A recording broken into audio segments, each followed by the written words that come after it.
વિદાય હંમેશા વસમી જ હોય છે, તે પછી દીકરીની હોય કે પછી સરકારી કર્મચારીની.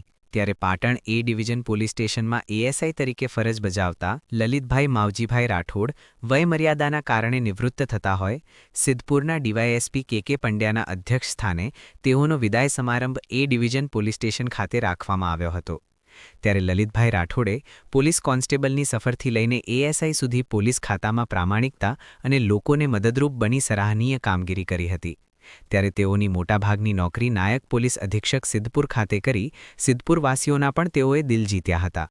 ત્યારબાદ છેલ્લા ઘણા સમયથી પાટણ એ ડિવિઝન પોલીસ સ્ટેશનમાં એએસઆઈ તરીકે ફરજ બજાવી વેપારીઓ, રાજકીય આગેવાનો અને લોકો વચ્ચે રહી કાયદા અને વ્યવસ્થાનું સુચારું સંચાલન કરતા તેઓના વિદાય સમારંભમાં રાજકીય આગેવાનોની સાથે વ્યાપારીઓએ પણ હાજરી આપીને તેઓને શાલ બુકે અને મોમેન્ટોથી ભાવભરી વિદાય આપી હતી, જે તેઓની નિષ્ઠા અને પ્રામાણિકતાના દર્શન કરાવ્યા હતા.